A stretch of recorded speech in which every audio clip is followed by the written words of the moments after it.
물론 이제 환경보호도 중요하지만 사람이 죽게 생겼어. 환경은 지금 당장 한 30년은 어떻게 될지도 모르는데 무슨 환경이야 지금. 그리고 환경 떠드는 사람들 한번 의심해봐야 돼. 그거하고 돈벌이 하는 사람들이야. 물론 이제 환경보호도 중요하지만 내가 봤을 때는 우리나라도 그렇고 대부분의 좀 선진국들은 자기 나라 환경을 보호하기엔 기본법들이 너무 탄탄하게 돼 있어서 이거보다 더 끌어올려면 이제 환경 문제야. 사람이 죽게 생겼어.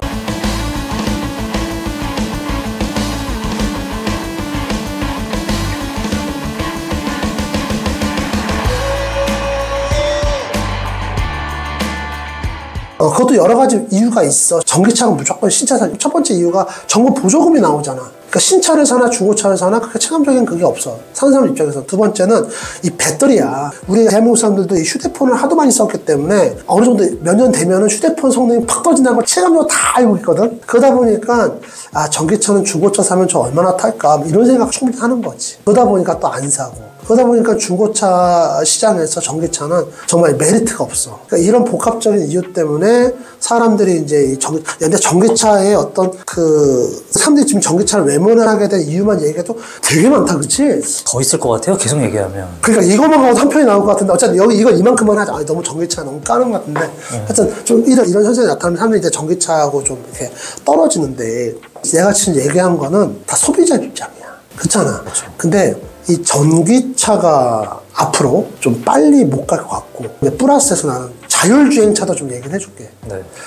자율주행 자동차도 우리가 예상했던 것보다 굉장히 늦어지게 나올 것 같다. 이게 내 생각이거든. 그걸 오늘 좀 얘기를 하면 좋겠다. 앞에 지금 한참 얘기했는데 이제 본론이 되네. 전기차가 갑자기 보급이 되고 우리나라뿐만 아니지.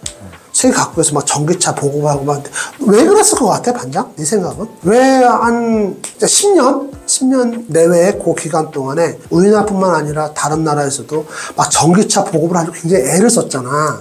왜 그랬을 것 같으니? 전기차가 뭐 자율주행하는 거랑 뭐 연관이 있고 뭐 그런 거 아닌가요? 그렇지. 맞아. 너만 해도 그런 생각을 하는데 대부분 일반 사람들은 어떻게 생각하냐면 환경.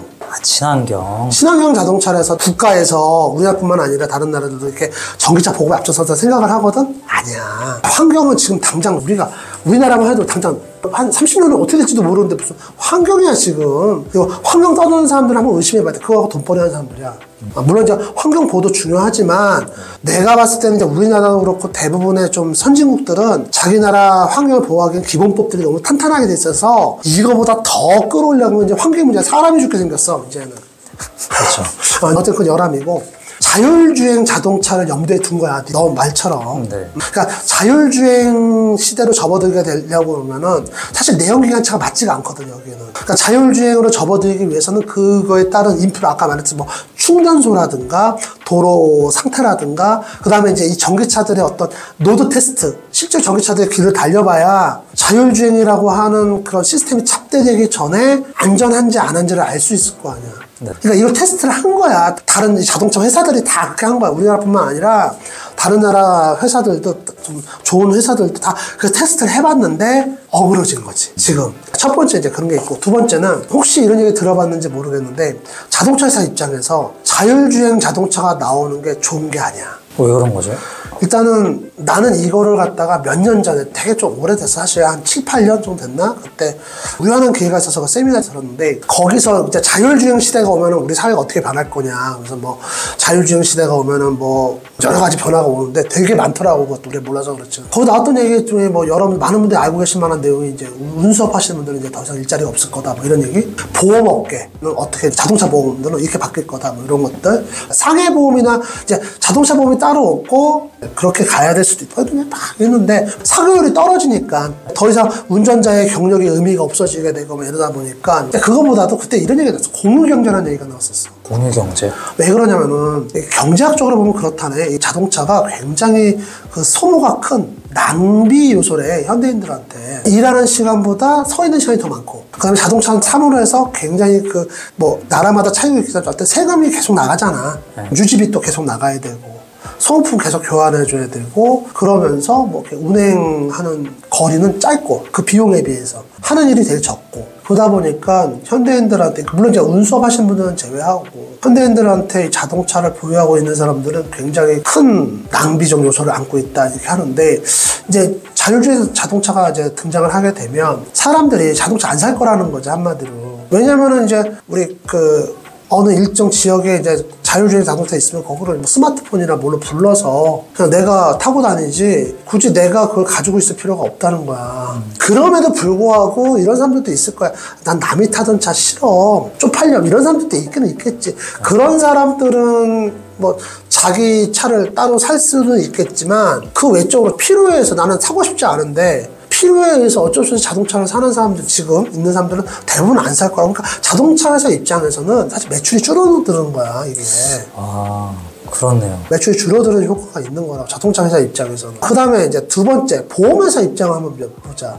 보험회사 입장에서 보면은 일단은 자동차 보험이라고 하는 하나의 상품이 이제 없어지는 거거든. 중장기로 보면은. 이제 화재 보험이나 이런 걸로 이제 가는 건데, 사고율이 떨어지면서 보험료도 떨어지고, 그리고 이제 사고가 났다 하면은 굉장히 전문적인 지식이 요하기 때문에 또 이제 하이 퀄리티의 또 그런 직원들을 고용을 해야 되고, 전문가를 고용해야 되면서 비용은 올라가고, 그리고 일단은 지금 현재 법제가 그렇게 정리되는 게 없다 보니까 자기들 어떻게 대응을 못 해.